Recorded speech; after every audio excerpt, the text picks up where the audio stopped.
Seattle hockey fans, happy Friday. And it's not quite a game day, but it is game day eve. I can tell you what, though, it is Jackie Robinson Day. Look at that beautiful Dodger blue. What does this hat have to do with the Seattle Kraken? Well, there are a few ties to Seattle with the hat that I showed, with Jackie Robinson Day and all MLB players wearing the number 42. There are some ties to Seattle, so we're going to talk about that. But first, coming up, I'm going to get you ready for tomorrow's game against the New Jersey Devils. We're going to go through the stats and facts that you need to know before that game.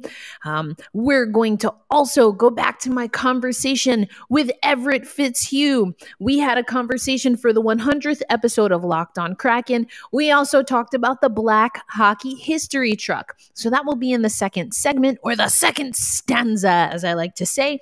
And we will close out the show, yes, talking about Jackie Robinson and Jackie Robinson celebration and the ties to Seattle, as well as an interesting story that I read that I think leads also to the Black Hockey History Truck. Are we even celebrating Jackie Robinson in a way that he would appreciate? That's what's coming up on this episode of Locked On Kraken. You are Locked On Kraken, your daily podcast on the Seattle Kraken, part of the Locked On Podcast Network, your team every day. We are the Seattle Kraken.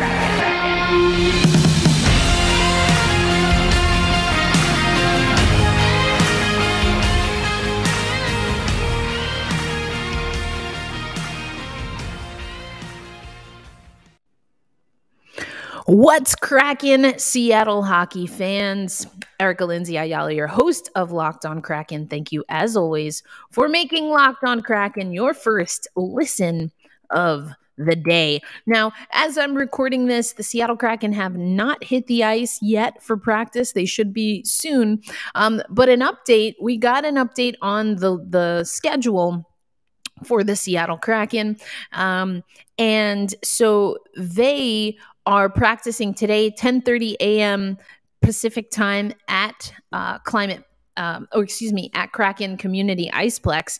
Tomorrow they'll have morning skate at Climate Pledge Arena ahead of them taking on the New Jersey Devils, because it's a Seattle Kraken game day. Let's go. They will also have practice Sunday at Kraken Community Iceplex. Then Monday, again, we'll have morning skate as the Ottawa Senators come in to Climate Pledge Arena. Oh, yeah. I will mention, though, that we were given an email that said that out of an abundance of caution, all Kraken media availabilities will be held via Zoom until further notice. Now, usually what that means is that there has been some contact, and not every time, but more often than not, it also means that we're going to have a member of the Kraken go into COVID protocol.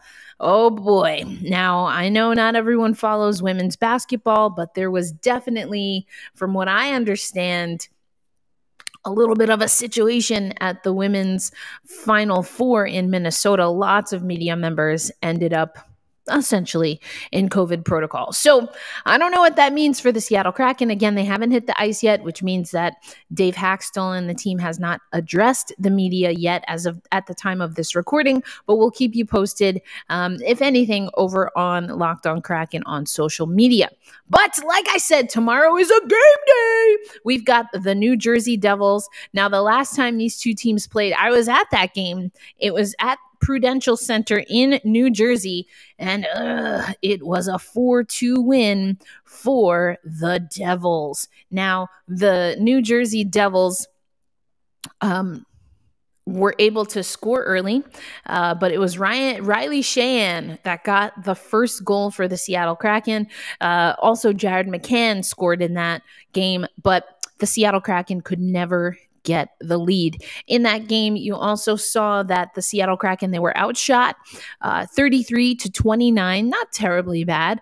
Blocked shots 17-11, also in favor of the Devils. In this game, you had Joey Decord. He had a .906 save percentage. I want to talk about Joey a little bit later on the show. But, he at even strength was 23 for 26, let in 3 goals, 6 of 6 on the power play. But it was Bernier for the New Jersey Devils, went 21 of 22, 6 of 7 on the power play. Jared McCann had the power play goal at the time. It was his 3rd of the season. So that's how they lined up last time. Let's look at what the stats and facts and numbers are telling us for this matchup tomorrow. Hold on. Let me get my lighting situation here. All right, that's a little bit better. Sorry, we're having a little bit of stormy weather here in Tulsa. All right, anyway, didn't know I was going to sing on the show, did you? Every once in a while, it happens. It comes through. Okay, all right, let's take a look at how these teams are lining up for tomorrow. Both teams coming in with a loss. The Devils 3-6-1 in their last 10. The Seattle Kraken 4-6-0 in their last 10. I like to take a look at the stats and figures here, but you've got the power play. Neither team particularly good on the power play. Penalty kill also, they're in the 70s, though the Devils have a better penalty kill than the Seattle Kraken.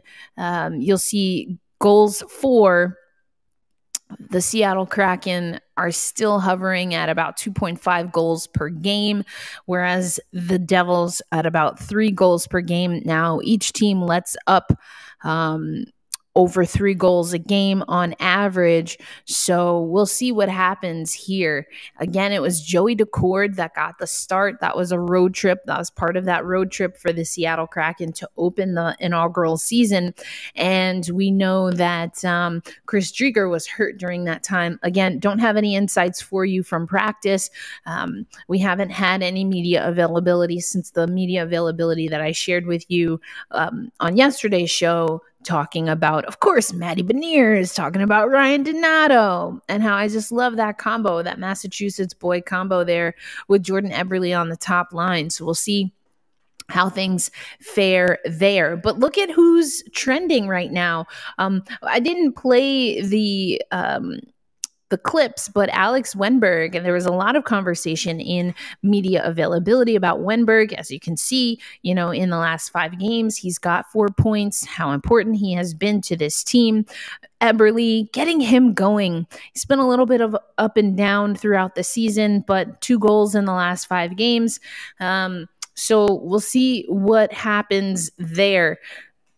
Now, Nico Daws is quite the goaltender. In case you do not remember or were not privy to, I got to call a New Jersey Devils game on Devils radio along with the amazing Kelly Schultz, who you might remember from our roundtable conversations. Nico Daws, I got to see him up close and personal. Similarly to the Kraken at times, the Devils have been having an up and down time in net. And so Dawes coming in has really stepped up for the team, though the team overall still struggling. So now what I want to do is I want to take you to some standings, because we do have some teams that have already established positioning in their specific divisions. So we know that Seattle is not one of them. Mathematically, they have been eliminated officially, although, we kind of knew that was happening. But if you look at the New Jersey Devils and the really, there's a lot of separation in the Metropolitan Division, as you can see here. And that's where the Devils play. They're just a tick ahead of the Philadelphia team there, the Flyers. I almost said the Phillies. I've got baseball in the brain, but we're going to talk a little bit about baseball, Jackie Robinson, a little bit later. Also, Everett Fitzhugh has promised me a baseball conversation. If I would have remembered and thought about it, probably would have tried to have him on for today's show, at least live. But you'll get to hear him in the next segment. Anyway, back to the hockey. Carolina, New York, Pittsburgh, all in the Metropolitan Division. Let's skate on through here in the Atlantic, Florida, Toronto, and Tampa Bay. Usual suspects there. Then in the Western Conference, in the Central Division, you've got only Colorado right now, and the Pacific, baby, is wide open. So you're saying we have a chance, not this season, but you're saying we have a chance in seasons in the future. And I have said my prediction can still stand. I was hopeful that the Seattle Kraken would make the playoffs in their first season because I felt it was a step to my big, bold prediction as I was just getting the show started. You might remember, I'll have to float it on social media at Locked On Kraken, but my big prediction, I got thrown right in making predictions. My big prediction was the Seattle Kraken will win a Stanley Cup before the Las Vegas Golden Knights. Almost said Aces. That's a WNBA team. Hey, WNBA training camp opens up officially tomorrow. That's something to keep in mind, as the Seattle Storm, I talked about it yesterday, will be playing at Climate Pledge Arena. The farewell tour for Sue Bird, also Sylvia Fowles from the Minnesota Lynx, will be retiring this season. It's going to be lit. We'll talk about that more in the offseason. Anyway, Pacific Division wide open, baby. Let's go. So the Seattle Kraken got to get it together. I am expecting some big moves in the offseason. In the draft. We've got so many draft picks. I think we're going to parlay those into free agency. And we have to, because something that I had been mentioning also as we were getting toward the draft and certainly toward the trade deadline once again, is that the Seattle Kraken is in a division that has been weak for a long time. What does that mean?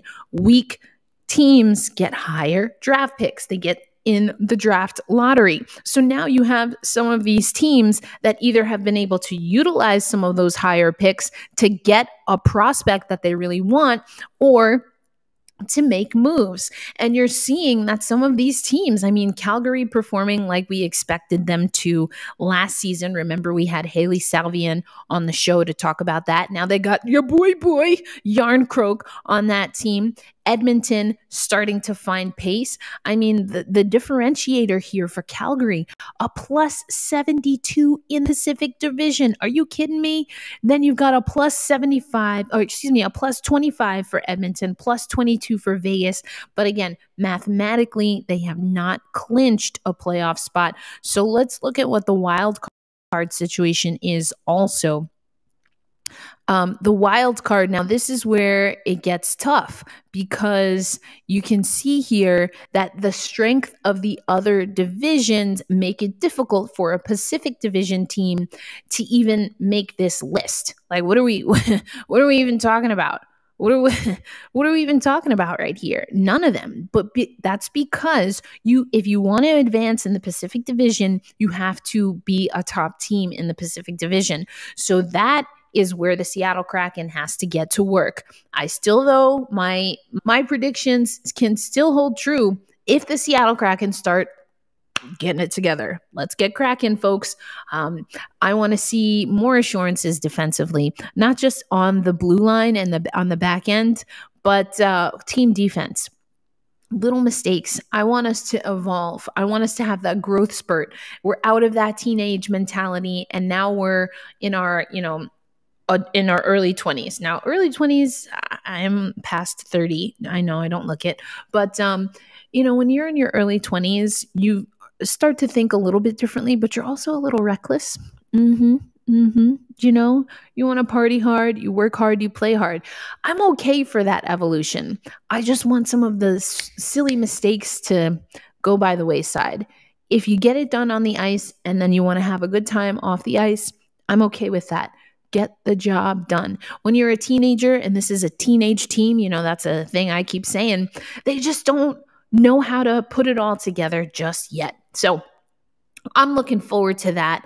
Again, tomorrow's game day woo, woo, woo, woo, is going to be hosting the New Jersey Devils. I do think this is a team that we have to be able to strike. We have to be able to play teams that we're competing against. It's at the bottom of the barrel right now, but you have to show that you can beat these teams. And part of that is playing Seattle Kraken hockey. We've seen glimpses and glimmers of it, but the consistency is not there. So I guess I want to see the potential of Seattle Kraken hockey sans actual Seattle Kraken hockey, which right now at least is inconsistency. That's going to be for Saturday. As I always tell you, make sure you're watching Locked On Now if you want to get my thoughts on the game.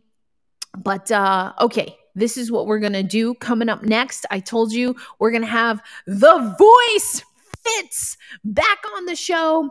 It's really, a piece of our conversation that I've told you I've been holding for a while. Now is the time because the Black Hockey History Museum is coming to Seattle, baby. I'm going to have all those updates, and there's actually a connection. There's even more connections to Black Hockey History Mobile Museum and Jackie Robinson. I'll tell you all about it. But right now, I'm going to tell you about Built Bar.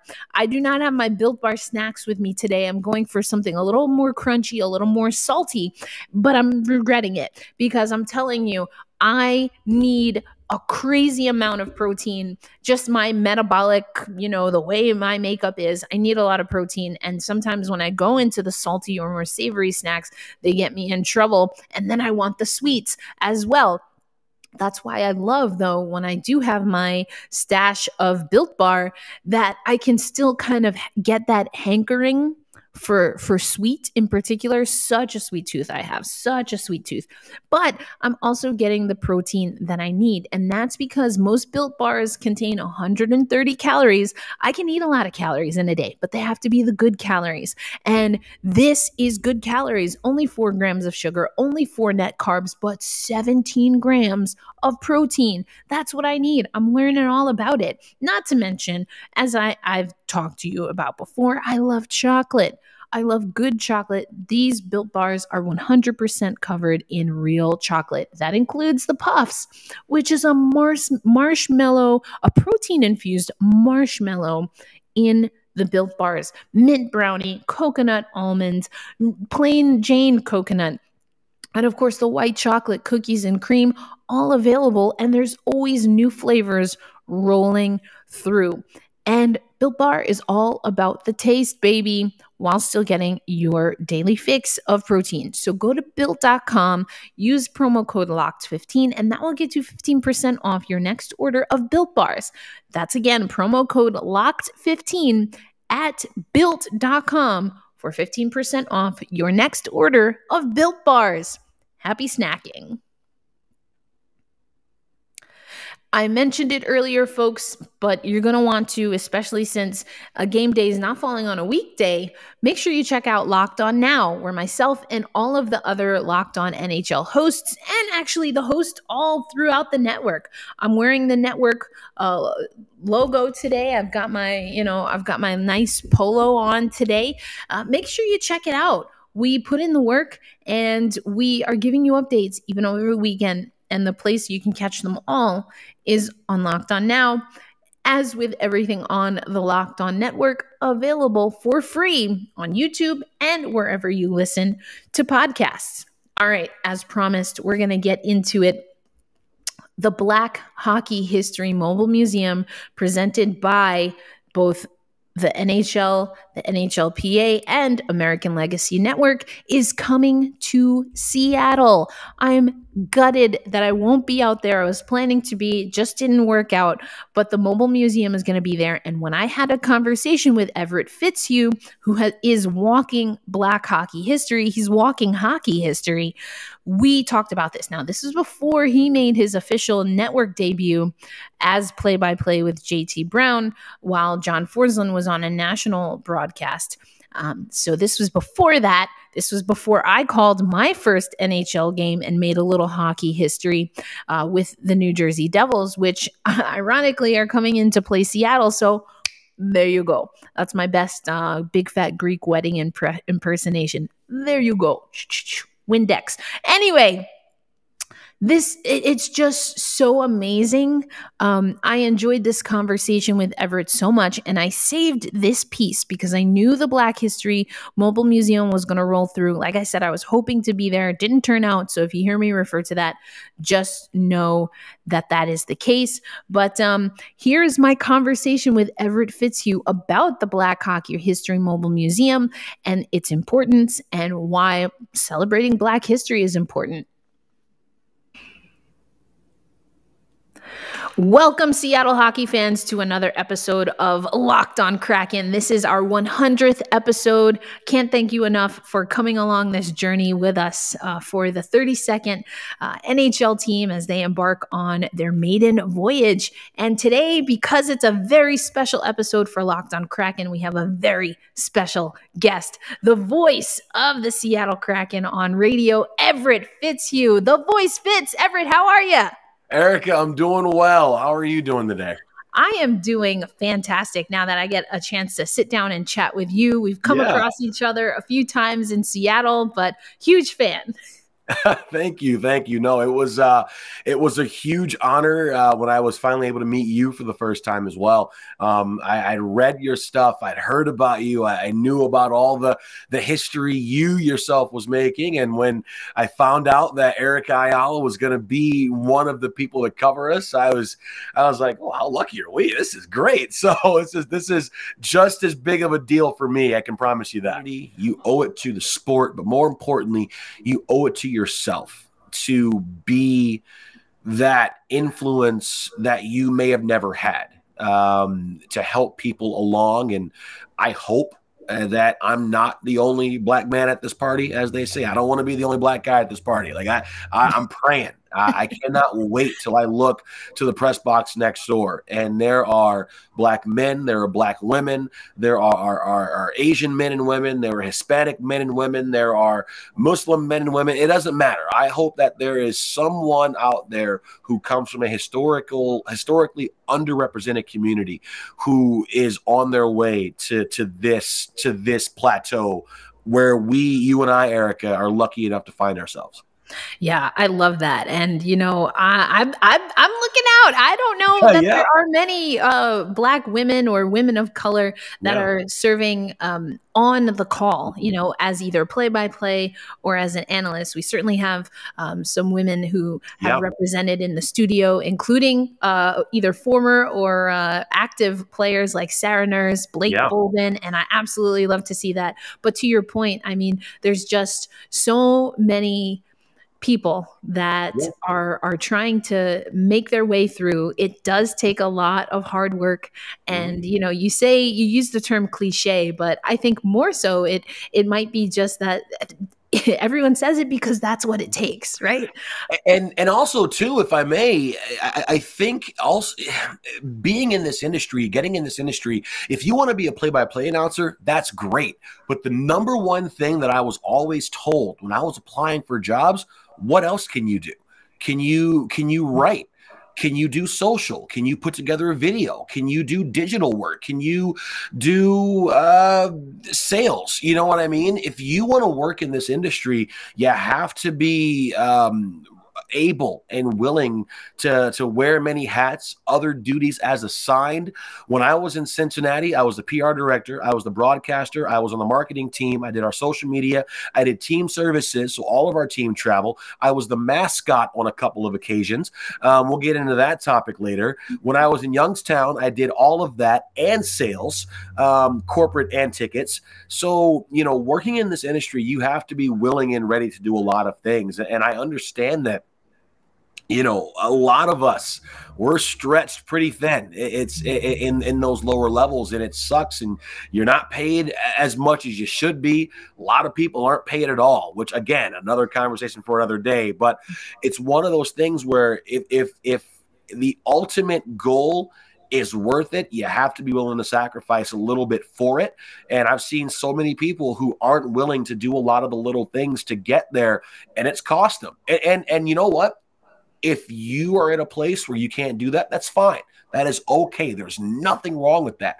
But a lot of folks, you know, I tell people, when you want to work in sports, you're not just showing up every day watching hockey and watching basketball. And I know people who work in these different leagues, they don't even get to see half the games that they watch because they're working. So that's, I think, another piece of advice. Be, malleable, be able to wear different hats and be willing to jump in where needed. Yes, absolutely. And as the great, although fictitious, Jimmy Dugan once said, that's good advice. Love it. Yes. Yes. Oh, it's amazing. I had to do it. Such a great movie, League of Their Own. And just in case you didn't get that reference,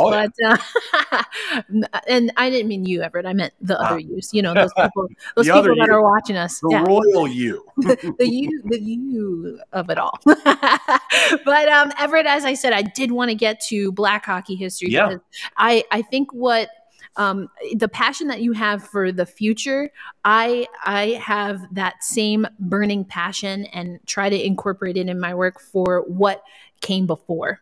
And I get the sense that you share that as well. And, you're watching an Edmonton team growing up. That's how you fell in love with hockey. But, Wayne Gretzky, Grant Fuhrer, so many amazing players that have come through. But Grant in particular is one of the many athletes now that we can have as an example of Black and other BIPOC players that are in and around hockey. And that's why I'm really excited for another year of the NHL Mobile Museum in conjunction with American Legacy Network. And it's just a great opportunity as someone who is walking hockey history. Just your thoughts on the NHL committing for the past handful of years to displaying this history at the top of the year.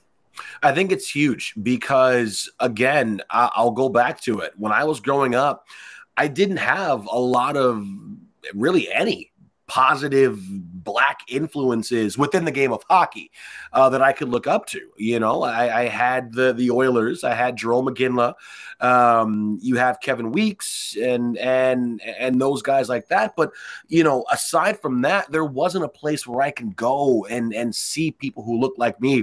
And this is a great opportunity for people who either are closeted or open hockey fans. I know a lot of Black folks who are hockey fans in private because they don't want to get made fun of by their friends.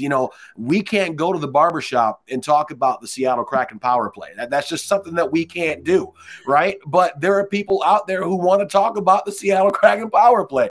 I think this is an opportunity for those people to see where we have come as a sport and as a people within the sport, and all of the different achievements and accomplishments that have been made and that have happened before us. And so many folks want to talk about Willie O'Ree, who was wonderful, is an amazing human being, and what he has done to help us get to a place where we can recognize our history has been phenomenal. And he is so committed to telling other stories as well. And there are so many of those stories out there that may go untold or unheard. So this Black Hockey History Tour is something that I think everyone should go see if you have an opportunity to see it, because you'll find out, as I was told many times as a kid, hockey ain't just for the white boys, okay? Hockey is for all of us. Hockey is for everyone, and representation does matter. So there's going to be that kid here in Seattle or in Detroit or wherever that Black Hockey History Tour goes. They're going to go to that bus, and they're going to go to that tour, and they're going to see, wow, I can play hockey. I can be a hockey fan. I can wear hockey merchandise. I can be a season ticket holder, and it's okay. And that is what I think is so important about that messaging. And the NHL, what they've been trying to accomplish here over the past couple of years has been great. We still have a long way to go, but the fact that we're having these conversations and we're starting to bring all of these issues and all of this proud history to light is amazing. And it's going to take people like you Erica, continuing to fly that flag and to carry that torch and to give a voice to this topic and getting that out there. So go see that history tour when it rolls through your town, wherever your town may be. If it doesn't roll through your town, find out the closest town it does roll through and get there. If I see someone here in Seattle, you find your way to Seattle, I'll buy you a beer. It's on me. Let's go. We'll hang out together. We'll take a tour through Black history ourselves, and I'm looking forward to it. Oh, I love that. Absolutely. And I think you might be buying a bunch of beers now. Buying a bunch of beers. Might be buying a bunch of beers at the top of the year or come the spring when I believe the truck is set to roll through. Yeah. But I think also what you said, which really resonated with me, is that, that I think we focus a lot on the firsts, especially for, as you mentioned, groups that are historically underrepresented. And listen, like you said, Willie O'Ree, or as I would say, and always do say, Blake Bolden, deserve all the flowers, especially because they didn't get them when as they were coming up. That being said, there are so many people that have come after.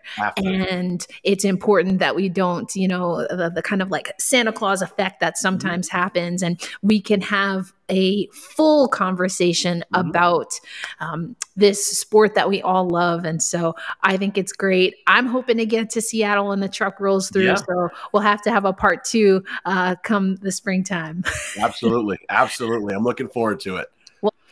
What can I say? The voice fits, a man of the people. And I really just love everything that the comms staff and the broadcast teams have been doing for the Seattle Kraken. It's inspirational for me as someone who's coming up, starting to cut my teeth now in the NHL. Thank you to this fantastic community that we have with Seattle Kraken fans. So it's always amazing to get to speak to people who really energize and inspire you. And Everett Fitzhugh is definitely one of them. And so too I think it's important to know the history. So if you haven't already, go check out the ALN Mobile Museum. Coming up next, we're going to talk about the man, Jackie Robinson. Look at that Dodger blue. Oh, it's so beautiful, right? It's amazing. It's Jackie Robinson Day. On this day, 75 seasons ago, Jackie Robinson made his Major League Baseball debut, becoming the first Black man to play in modern era of baseball. That's very important. Not the first ever, but the first in the modern era. So when you're going on the ALN truck, look at the intricacies and look at the language, because representation matters, but so does language.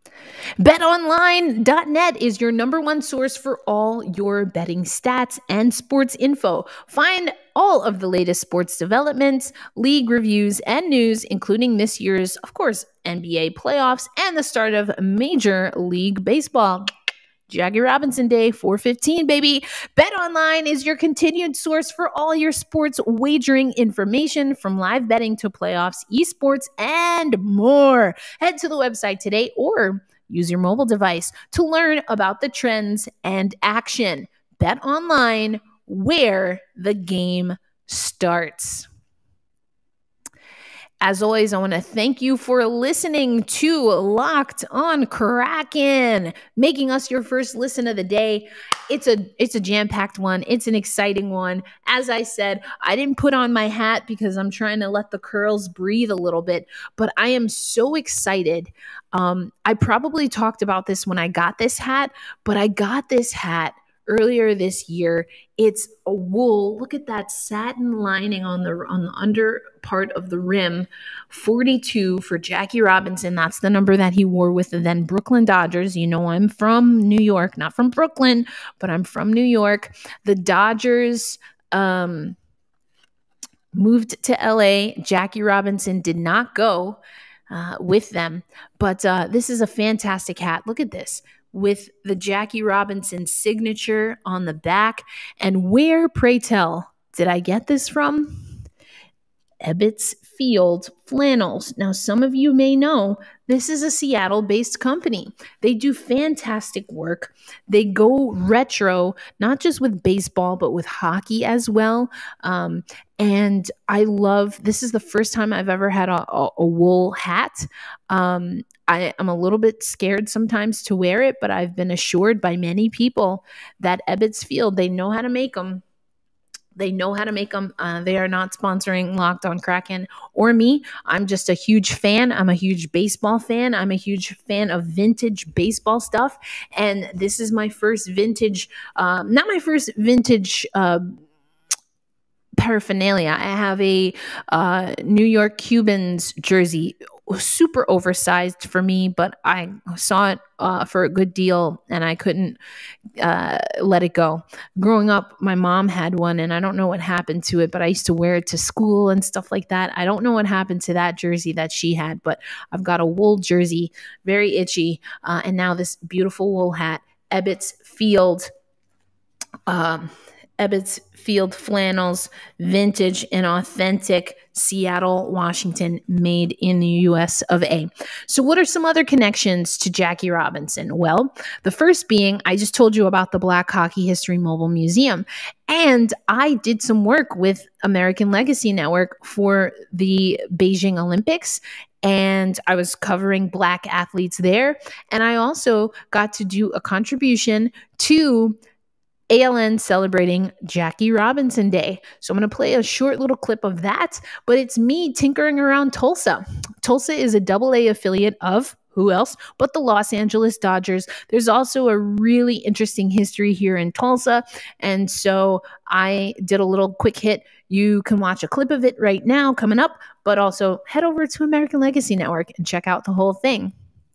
Hey sports fans, Erica Lindsay Ayala here reporting for American Legacy Network live in Tulsa, Oklahoma. I'm right here at the corner of Archer and Greenwood, a part of the historic Greenwood district also known as Black Wall Street. And right now behind me, you'll see that there is this amazing Jackie Robinson mural as part of that centennial celebration. Now I'm here a year later as we are on the eve of the 75th anniversary of Jackie Robinson integrating modern baseball. And this year, not only do we celebrate 75 years since Jackie Robinson integrated modern baseball, we also commemorate 25 years since he made his last public appearance at the World Series in Cincinnati, Ohio. And at the 1972 World Series, Jackie Robinson addressed a crowd of over 52,000 fans and said, quote, "I am extremely proud and pleased to be here this afternoon.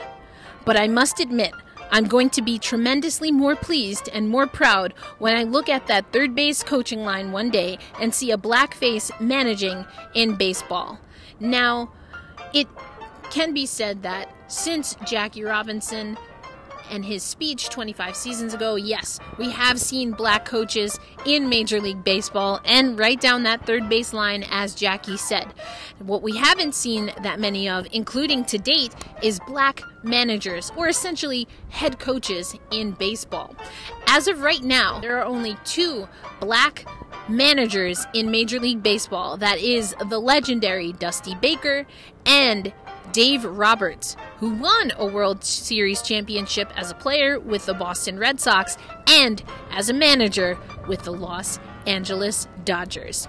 So whether you're headed to the ball game, watching baseball on TV, or just thinking about the legacy of the amazing Jackie Robinson, make sure that your celebration includes American Legacy Network, where you can stream now.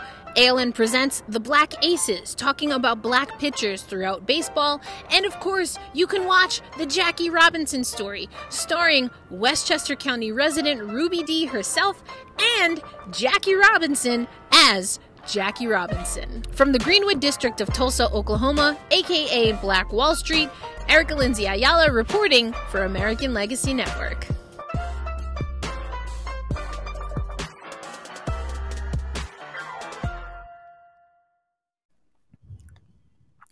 So, yeah, you saw me yesterday. I was wearing this fantastic hat. The it's actually a hockey jersey that I'm wearing that was given to me at a Brooklyn Cyclones game. So again, minor leagues, they're an affiliate of the Mets, my favorite baseball team. And it actually is signed by the season 1 New York Riveters, the women's hockey team, because I was going to games as a fan before I became a journalist. And the only hockey paraphernalia I had was this jersey that I got at a Brooklyn Cyclones game. So I was like, all right, well, at the time they were playing in Brooklyn. It was a hockey jersey. It was one of those crossover promotional things. And I was like, I'm going to wear this. Here's the thing. When you get a promotional hockey jersey for a summer sport, it's not very thick. I was freezing my Tucus off wearing that in an ice arena. Learned the lesson the hard way. And that's why anytime you see me at a hockey game, I am bundled up all the way bundled up because I hate being cold. Anyway, I digress. So that's one connection. I told you that the Ebbets Field flannels in Seattle. I probably have talked to you, and I know I've posted on social media that I have the Nike Air Max Griffies. They're beautiful. They're absolutely, I wore them to the expansion draft. Sound of Hockey and Darren Fun Guy can attest to that. That's when we first officially met. Fresh. They're a little bit scuffed because I am a little bit of a klutz. I stubbed my toe earlier today. They're a little bit scuffed, so I'm probably going to have to get another pair, but they're beautiful. So why am I talking about the iconic, legendary Seattle Mariners former player, now part owner of the Seattle? Why am I talking about him? Because if you look at a segment on MLB.com making rounds, I'll put the link in the show notes. Ken Griffey Jr. was the one who went to then Commissioner Bud Selig and said, listen, I want to honor Jackie Robinson. Ken Griffey Sr., huge fan of Jackie Robinson, aren't we all? But also found Jackie to be a role model.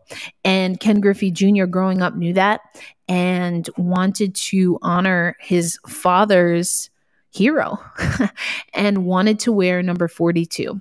Bud Selig, as the story goes, as told by Ken Griffey Jr., is like, all right, Ken, give me a day. Let me talk to Rachel. Rachel Robinson, the widow of Jackie, turns 100 years old this year and will be at Dodger Stadium later today. Oh, I can you tell I love this? I'm geeking out, man. This is amazing. I might cry. I'm going to try not to. I was joking a little bit, but also after I said it, then I started feeling like I might actually cry. Anyway, got the approval from the family. And so the rest is history. Every year after that, not just Ken Griffey Jr., but every major league player that steps on the field on April 15th or whenever Jackie Robinson Day falls, it doesn't always fall on a game day, whenever Jackie Robinson Day is celebrated, everyone in Major League Baseball wears number 42. But here's the kicker. In 2022, they've changed it up that now every number 42 that you'll see on a Major League Baseball field this year will be in this beautiful Dodger blue, regardless of the team. We'll end the show with this because I could literally just keep talking. I mentioned that there's a story about the legacy of Jackie Robinson, and I think this actually kind of fits into that. There's an amazing story on Baseball Prospectus. I'm going to show it to you right now by someone that I think is absolutely amazing. And Shakia makes a really interesting argument that Jackie Robinson might not even really like Jackie Robinson Day. So she writes, and I tweeted that this fits hockey very well, actually. Quote, I know as well as anyone that baseball is a sport that is deeply rooted in nostalgia. We love the past. We love that shit. But we should start using the past to inform the present and create a better future, not spend the present patting ourselves on the back for the past. I've written ad nauseum about the shortcomings of the league on issues of race and gender, so I really won't get into it right now. But we could really pay homage to Jackie Robinson by flipping the script. Let's have a day of service where teams get into their local communities and lend a hand whenever it might be needed. Instead of every team wearing 42, maybe every team wears the number of their first. I love that. And actually, stick taps to the LA Kings, they kind of did that. They had Willie O'Ree and their first Black Scout, Blake Bolden. And the reason I know is because I won the auction and I have that Blake Bolden jersey in my house. Actually, it's in New York, but either way. Or, and I'm going back to the article now, or, and this one might cause a bit more chaos, let the players choose which first they'd like to represent. Can you imagine a Jose Abreu wearing a mini Minosa White Sox jersey? Or how about a Jackie Bradley Jr. in a Pumpsy Green number 12? Honoring Jackie isn't just about a man, it's a movement. And in representing a movement, one must remove me for the we. Each team wearing all their firsts or player's choice brings the idea of Jackie Robinson and all the firsts to the micro level. It makes it individual. It makes it local. It brings teams and fans together by connecting them to the story instead of making them merely observers. And isn't that what we all want? To be active participants in a legacy. Come on, let's go. Shakia Taylor. Make sure you're following Shakia Taylor and her amazing work. Celebrate Jackie Robinson Day, but also the firsts. I'll wrap this up with something Seattle Kraken related. I forget what account it was, but someone was asking, if you have a Seattle Kraken jersey, did you get a blank one? Did you get this? Did you get? And so I did. I took the little super official Twitter poll. And I've said this on the podcast before. I have a blank jersey. Why? I would love to have a Matty Beniers jersey. Gio, I would have appreciated. Also kind of perfect timing there. Anyway, I love Ryan Donato. I love the guy since our conversation, guest of the pod. But I have a blank jersey, and it will be blank until we get our first black or melanated player on the Seattle Kraken. I will not buy and I will not have the jersey number. So I love what Shakia is writing about. I think she's fantastic. If you're into sports, but certainly if you're into baseball, you need to know who Shakia Taylor is. That's the show, folks. Wow, we went all over the place. But you know what? I love doing this show. I love talking about Seattle and how it relates to me, even all the way across the country. I mean, I'm from New York, but I'm making my way west. I'm making my way closer to Seattle. So that's the show. Tomorrow's a game day. So we know what we got to do. Hold fast, stay true, and at the top of our lungs, let's go Kraken! I'll add, beat the Devils. Ooh. I'll see you on Monday.